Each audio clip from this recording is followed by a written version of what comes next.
What is this? Ah! I'm a cartoon? Meh.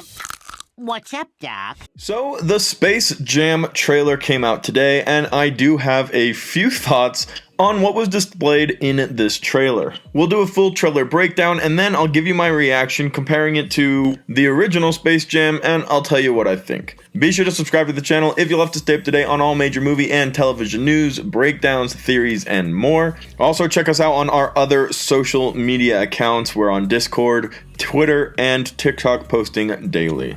So the trailer starts off with LeBron and his son, and LeBron is trying to pressure his son into playing basketball, which I suppose makes sense since LeBron is one of the best basketball players around. It is interesting, however, because his son does not seem to want to play basketball, and if you look at them in this room where LeBron is saying that basketball camp is around the corner, you can see behind them there's some bronze Looney Tunes statues, and it appears that his son is signing some kind of contract. So maybe instead of wanting to play basketball, his son has more of an interest in acting, and they're at Warner Brothers signing some type of contract for a movie that would conflict with basketball camp.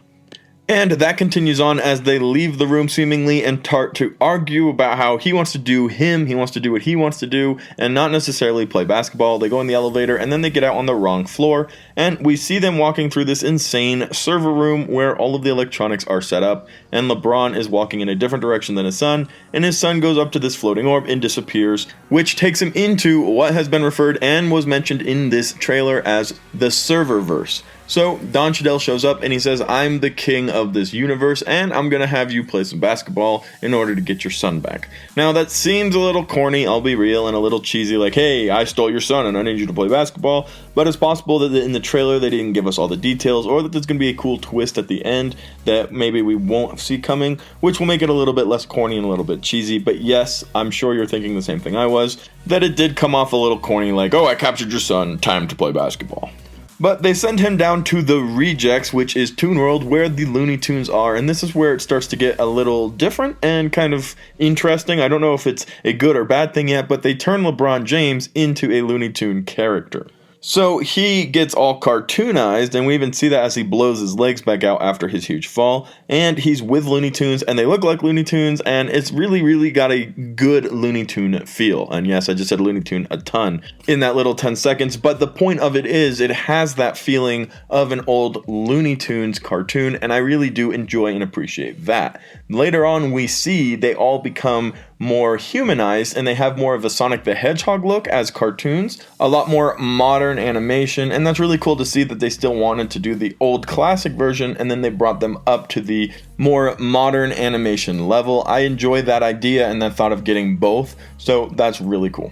So LeBron is on a mission to make an awesome team, and we hear the Run Baby Run song that we hear from the very first Space Jam, so that's kind of exciting, a super nostalgic feeling as well. We see on a whiteboard as he's saying he needs to get together a super team: Superman, Gandalf, King Kong, and Iron Giant. So these are all characters available in the Serververse. Anything that Warner Brothers has collective property rights to, they'll be able to use, except maybe Harry Potter, because they have a very strict and weird contract with J.K. Rowling where she has to allow any type of collaboration of any form, and she might not want Harry Potter or Voldemort running around with a bunch of Looney Tunes and LeBron James, so maybe Harry Potter won't be accessible, but everything else that Warner Brothers has collective property rights to, they'll be able to use in this movie, even if they're just in the crowd, or if they end up playing, if they're on the good team, the bad team, we'll be able to see them at some point, and that'll be really cool to have that connection of all the Serververse taking on Don Cheadle's team versus LeBron's team. So as he's saying that, Bugs Bunny pulls up this holographic board with all of the classic Looney Tunes character and says, I know what you're looking for.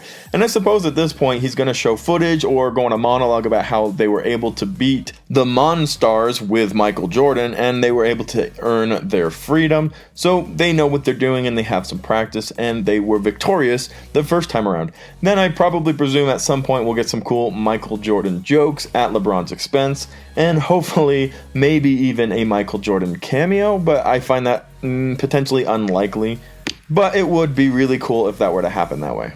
So we move on from collecting the dream team of Looney Tune characters, and we end up at the Space Jam. That's how Don Cheadle reversed to it, and this is where everything goes to modern day animation. LeBron gets his human body back, and all of the Looney Tune characters get that modern, fresh brushed look that is now available with more modern technology. And as that surge of change goes out through this area, all of the characters we see also take on that change as well, but we get a good look at a lot of the ideas of who will be involved in this serververse. We see Scooby-Doo in the Mystery Machine when the movie does come out and name every single different character that was included in this serververse project.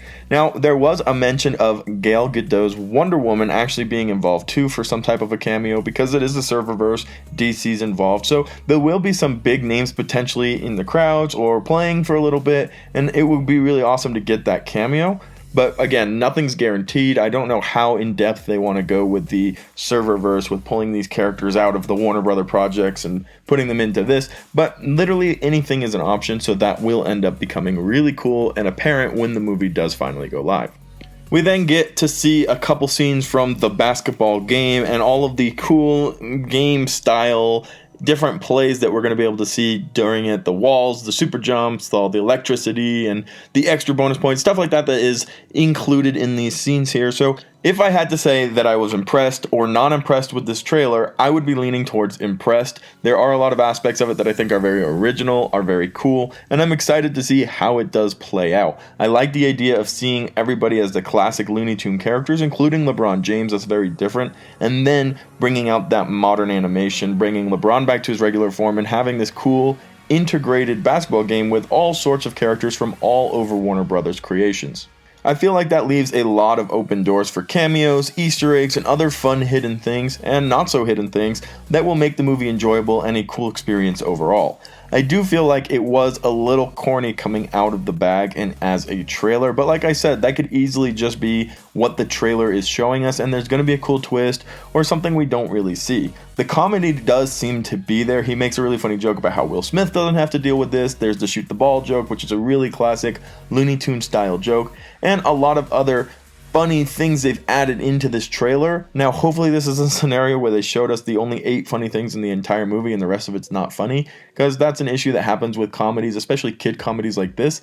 But I feel like it'll definitely be chock full of funny moments, good references, and just an overall good time. It is a kids movie, so you have to keep that in mind as they're making the plot easy to follow, and that might be why it comes off a little cheesy and corny as well.